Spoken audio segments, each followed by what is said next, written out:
Today I'm going to talk about something that all international students on F-1 visa should know about their graduation dates and how that affects their future H-1B applications. What I'm about to discuss today does not really apply to STEM students, but there are relevant concepts that you need to be aware of. So please go ahead and watch until the end even if you are a STEM student. Also, maybe you can pass this along to your non-STEM friends. If you're watching this, I'm going to assume that you're already in the United States on an F-1 visa, either as an undergraduate or a graduate student. So you already know that you need something called an F-1 student visa in order to enter the United States. You also should have something attached to your passport, two pieces of paper called an I-20. The I-20 is what the school issues to evidence your student status. Just like an H-1B work visa is useless if you no longer work for the company that sponsored your H-1B, your F-1 student visa is useless if you don't go to school. And this I-20 is what evidences that you are going to school. Once you graduate with a degree in the United States, you will be able to get work authorization called an OPT, which is short for Optional Practical Training. As long as you don't use up your OPT during the summers, and it's advisable that you don't do that, upon graduation, you'll have a 12-month period to work. So you get a 12-month period after college and a 12-month period after your master's. And if you go on to get a PhD, you also get a 12-month period after your PhD. You can apply for an OPT 90 days prior to the end of your program date, which is usually your graduation date. But you should check with your school's DSO. DSO is short for Designated Student Officer. And that's what the person in the international office who always signs your I-20 is called.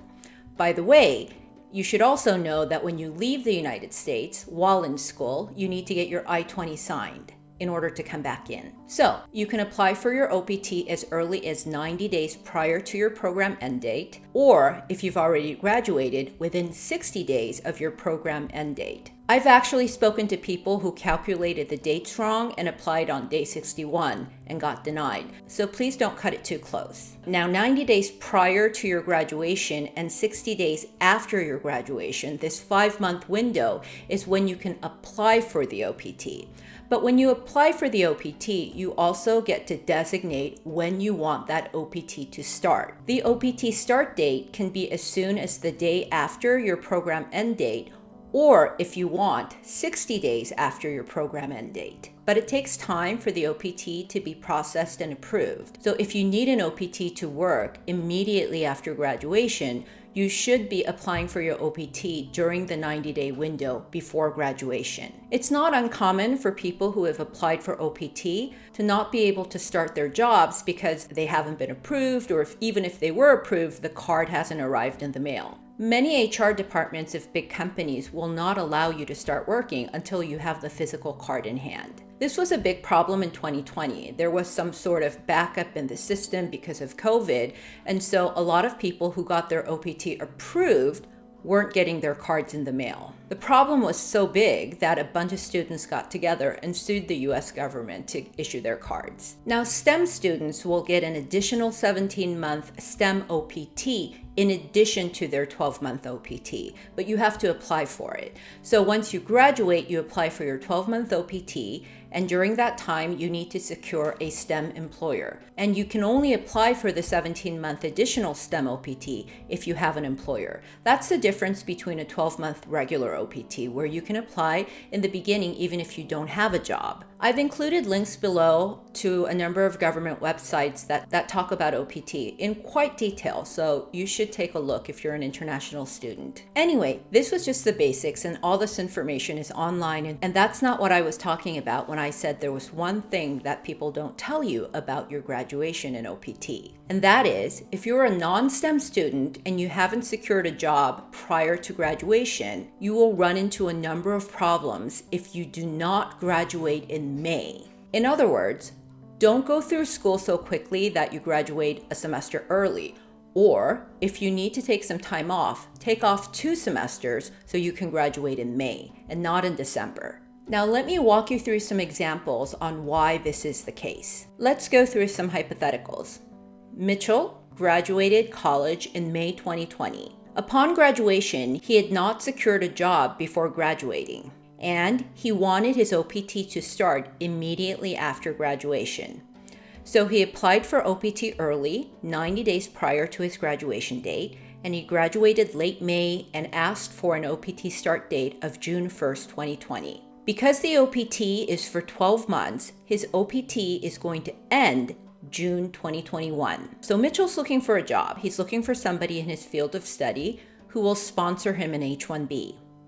The H-1B is the work visa that most foreign students who graduate college get in order to work. There are some exceptions for people in the arts who might be able to get an O visa sponsorship, but generally, if you go to college in the United States, you will need an H-1B to work after college. The thing with H-1Bs is that there is an annual quota of 65,000 visas a year, and every new H-1B by default will start on the first day of the US government fiscal year, which is October. So if you have a new H-1B, your H-1B will start October 1st. Even though it starts October 1st, you can apply for an H-1B on April 1st. Actually, it's not that you can apply starting April, you must apply April 1st.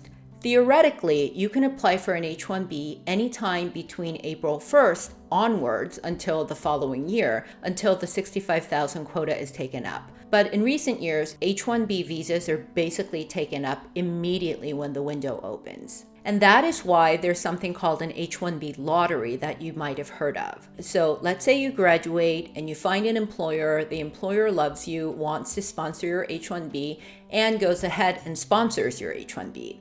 Even then, you might not be able to get it because there are so many people seeking H-1B visas, and again, like I said, there are only 65,000 visas. As a result, the government holds something called an H-1B lottery where they'll randomly pick 65,000 candidates. There are some nuanced rules related to people with graduate degrees and so on, but let's not go into that. Let's just look at the general H-1B, and you need to file April 1. Because of the rule changes in 2020, now what happens is there's a window during March where your employer pays $10 and registers you as a new H-1B applicant. The US government runs the lottery, and in the beginning of April will tell you if you've been picked. And if you've been picked, you and your employer will work with an immigration attorney to file your H-1B. Now, let's go back to Mitchell.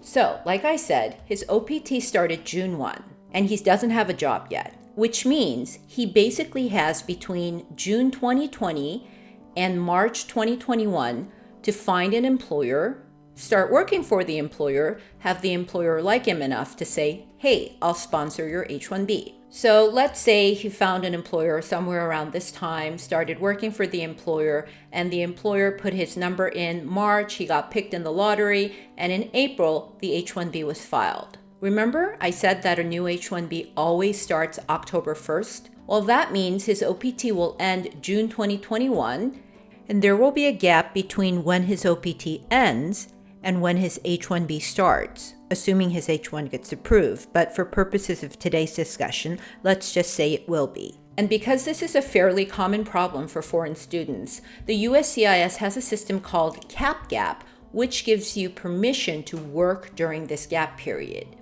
And in order to qualify for Cap Gap, your employer must file your H-1B while you're on your OPT, or during the 60-day grace period after your OPT, but that's too much detail for today. And then your H-1B must be approved. So now back to Mitchell. His OPT expired June 1, but because his employer filed his H-1B in April, he gets Cap Gap coverage between June 1st, 2021 and October 1st, 2021, until his H-1B kicks in. Now let's see what happens to Mitchell if he didn't graduate in May and instead he graduated December 2019 because his grades were so great and he took enough credits and he was able to graduate a semester early. So Mitchell graduated December 2019. He applied for his OPT prior to graduation, and immediately after graduation, his OPT started January 2020. But he couldn't find a job before the first H-1B window opened in April 2020. And then finally, in the summer or fall, he found an employer, started working for that employer on the OPT, and the employer said, hey, I like you, I want you to stay, and let me sponsor your H-1B. Now, the problem is, Mitchell's OPT started January 2020, ends January 2021. But the H-1B cannot be filed until April 2021. So in this case, Mitchell has to tell his employer, I'm sorry, I can't work between January 2021 until October 2021, because even if you file my H-1B, it won't start until October 2021. And that's because he can't get CAP-GAAP. CAP-GAAP is only allowed if the H-1B is filed while you are still on your OPT. And in this case, his OPT ended in January. Now, his employer could love him and say, oh, that's okay, take some time off for 10 months, go back to Korea, and then come back with your H-1B. But in real life, that's very unlikely to happen. This is why if you don't have a job lined up by graduation, like many students or most students, you need to be sure to graduate in May and not December. If you graduate in May, you have 10 months to find somebody to sponsor your H-1B. But if you graduate in December, you only have 3 months to secure an H-1B employer. Now, if you have a job already lined up at graduation, you don't need CAP-GAAP. Let's look at the third slide. So Mitchell graduated December 2019. His OPT starts January 2020 because he applied for it prior to graduation, and he already had a job lined up. Or immediately after graduation, he found an employer who was willing to do his H-1B. So his H-1B is filed April 2020, and it's approved October 2020, even before his OPT ends. So he doesn't need CAP-GAAP because there's no gap. For STEM students, it's a little bit different. In order to be able to apply for STEM OPT at the end of your 12-month regular OPT period, you already need an employer. So by definition, if you have a STEM OPT, you have an employer. And usually that employer will file for your H-1B whenever the 1st April comes around. Even though you're a STEM student, you're still part of the 65,000 quota. So if you don't get picked in the lottery, you can keep working on your STEM, and you actually get a second bite at the apple because by the time the next April comes around, you're still on your STEM OPT. Okay, I hope you found this helpful. Disclaimer. I'm a lawyer, but I'm not your lawyer, so none of this constitutes legal advice. All of this is for educational purposes only. If you have specific questions, your first line of defense is your DSO at the school. This DSO is somebody who's received training from the USCIS to take care of your OPT and SEVIS matters. So that person should be able to provide you with the best answers. I'm just a lawyer who makes English language videos for Koreans as a hobby. But I wanted to use this platform to make this video because this is an area that I've seen people get caught up in over the years. I also had an F-1 and an H-1B many, many years ago, so I remember how nerve-wracking this can be. Despite this very long disclaimer, if you found this helpful, please give me a thumbs up. Thank you very much. See you in the next video.